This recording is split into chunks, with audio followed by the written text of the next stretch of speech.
Good. Right here, Dominic. Long break for you. I mean, what does it feel like to just be back here and kind of feeling the energy of a fight week again? Oh, it feels awesome, man. It's an honor to be out here in New York, man. I get to fight in the Garden. Crazy storied history of all the athletes, all the performers, all the fighters that have fought there. The UFC has a ton of history there, and I'm just excited to put my name on the wall, man. Yeah, what has the last year plus looked like for you? Was this a longer break than you wanted? Perfect timing? How would you kind of assess it? Everything happened exactly how it was supposed to happen.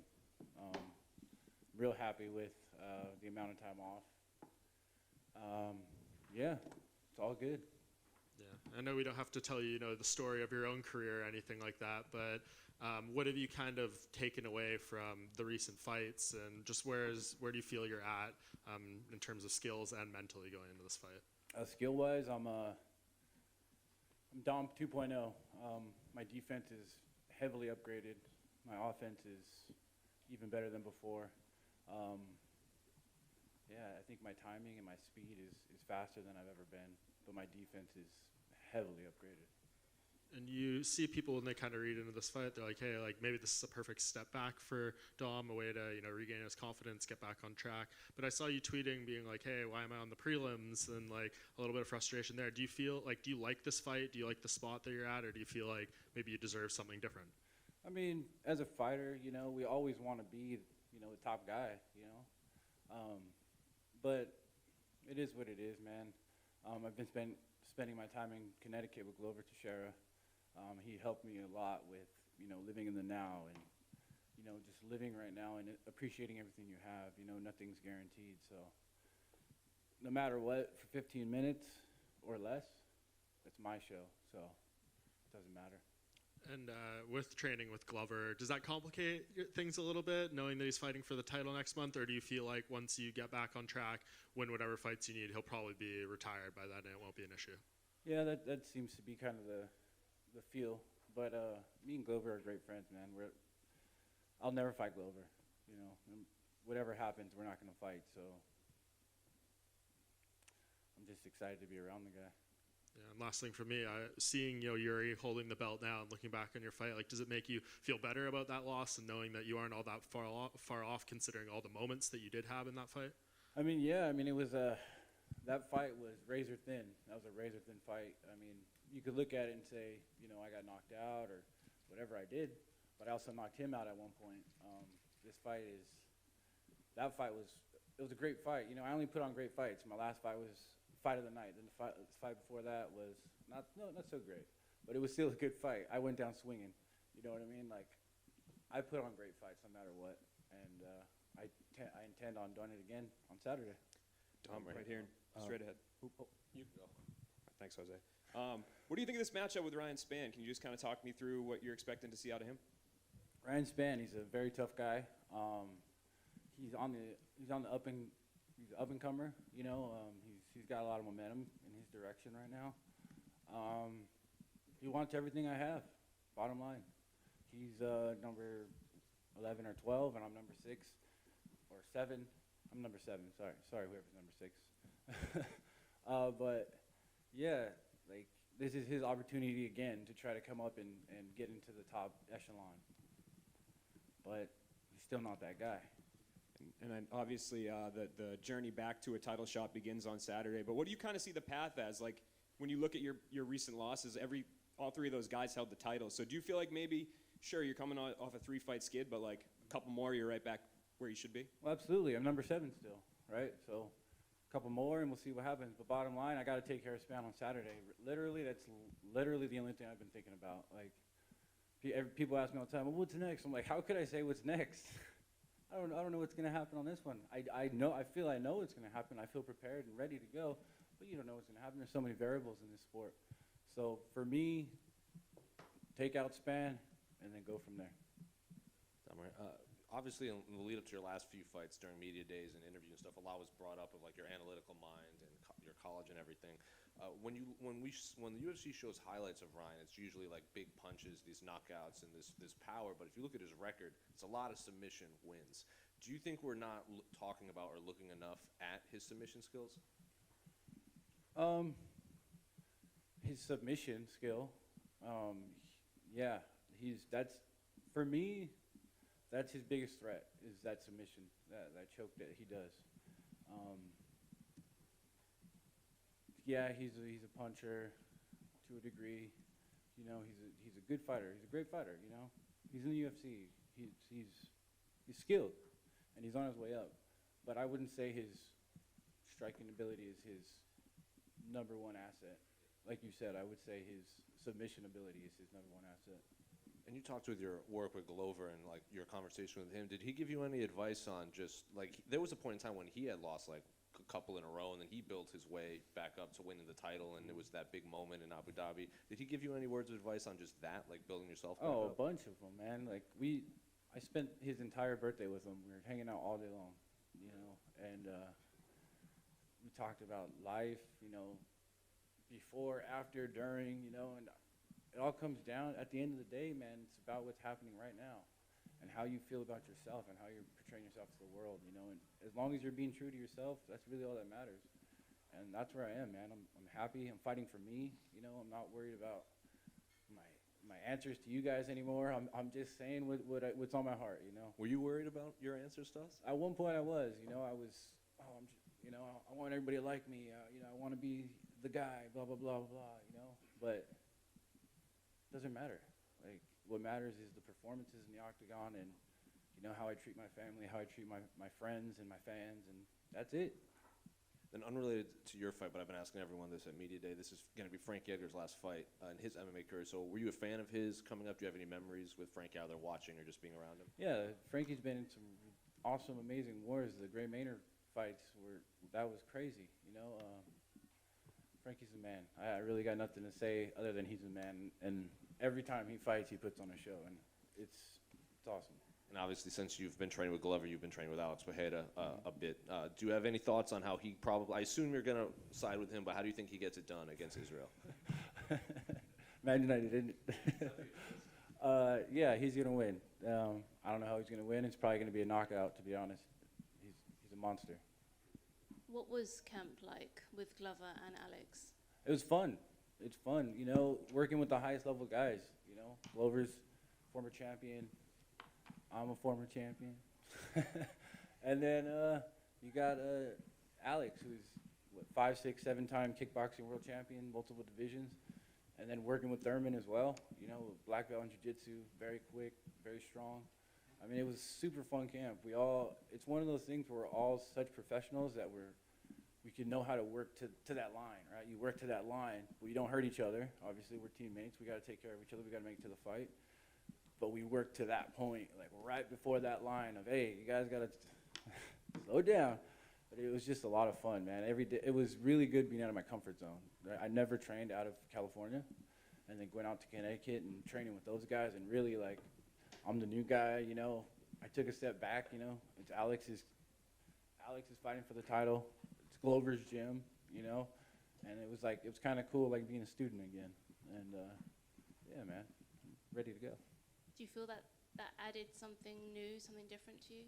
Absolutely, my defense. Like I was saying, my defense is crazy now. Like, you guys are gonna see. When Alex and Glover and everybody is like, bro, it's really having a hard time even getting close to you and touching you. That says a lot, you know, and I'm very confident and happy.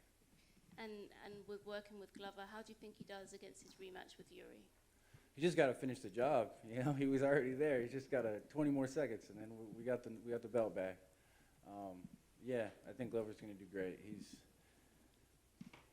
an OG. He's a legend, and he's had so many fights, and he's had so many camps, and he's ready to take his title back. Thank you.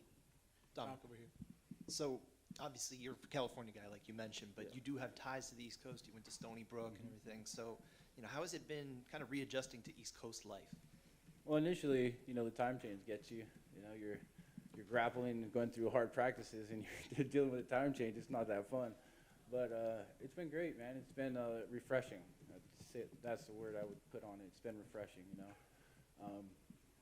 Just being on the East Coast again, having, you know, crisp air, living in the woods of Connecticut, and Yeah, I like it out here. I really do. I feel like when I first came out here, when I was 18 years old to go to college, you know, it kind of made me the man who I am. And now I'm back out here, and I'm 2.0 now. What were some of your kind of fond memories when you were going to school out here, living out this way? Oh, coming to the city, you know, going to delis. There's no delis in California, you know. Diners. There's no diners over there like that. Yeah, all kinds of cool stuff. The water, there's water. You know, there's water in Connecticut. There's not any more water in California. So it was nice. It was really nice, man. Thank you. Dom over here. I know this 2.0, one thing you said recently in an interview is that you had to get your mind right. What specifically are you doing? It's a kryptonite, I'm sorry. What specifically are you doing to get your mind right? I'm training with the right people. I stayed on a lake for camp. I rented a house on the lake, you know, centered myself. Took a hard look at the realities of myself, you know, where I'm lacking, where I'm doing well, what I need to improve. Like being fully honest with myself and improving the things. Working with my boxing coach, Coach Fernelli Feliz, you know. One of the first days I got to Connecticut, I sparred with a pro boxer named Fernelli Feliz Jr. He's like a 4-time Golden Glove. He's 3-0 as a pro.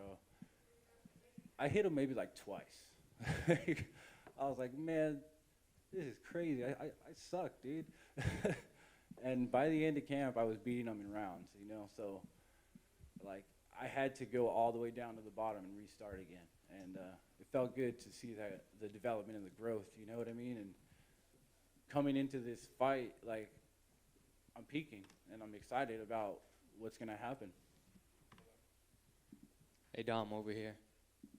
How'd you even link up with Glover and everyone at the gym, and what made you make the connection? Or It's kind of a funny story. During International Fight Week, I was on my way to an event. I was coming down the elevator, and Coach Fernelli Feliz, which is Glover's main coach, boxing coach, came down the elevator. He's like, hey, Reyes, can I take a picture? We took a picture, and then he's like, I want to talk to you when you get back. So I came back, and he was still in the lobby, and he's like, hey, man, I'd love for you to come to Connecticut and train with us. And, you know, you're a champion, man. You got everything it takes, and you just need a little love, you know. And I'm here to support you, you know. I want you to succeed. It's not often you meet people, you know, that will go out of their way to try to make you the best version of you. Eric Nixick, for instance, he is that way towards me, and it feels awesome talking to Eric. You know, I got Joe Stevenson in my corner. It's very similar as well, where it's just all love. You know, they just care about me. You know what I mean? They want me to be the best version of myself. But dealing with Fernelli Feliz, like, he was so genuine. And for me, it was like, okay, it's an opportunity to get out of the desert, you know. I love Eric and everything, but I needed to step away from everything familiar. And that's why I chose to go out to Connecticut. And then when I got out there, Glover was, you know, greeting me with a hug when I walked in the gym, you know. And it's like, all right, this is going to be awesome. You know, it's obviously a little intimidating walking into a guy in your division's gym, but it's like family, man. good luck, Dom. Thank you. Hey, what's going on, Dom? Stan the Man from Medicine the Man. Oh, Stan. How you are you, doing, man? bro? It's been a minute. Oh, it's been a long time, but good to see you again. Glad that you're back.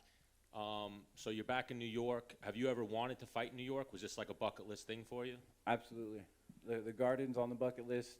Staples Center before it became Crypto Arena. Still the same arena. That's also on the bucket list. But this is one of them for sure. So now Connecticut, is this a permanent fixture? Like you said you're renting there. You don't live there, or are you staying there? Oh, I'm renting at the moment. Gonna see how it goes. Every fight kind of requires different things, and we'll see what So I asked Alex it earlier. I'm sure you said the same thing, that Glover's a mentor and someone that you look up to for inspiration. If you can put into words what it's been like training alongside him as he's getting ready for the biggest fight of his life, his rematch with Jerry. It's just energy, man.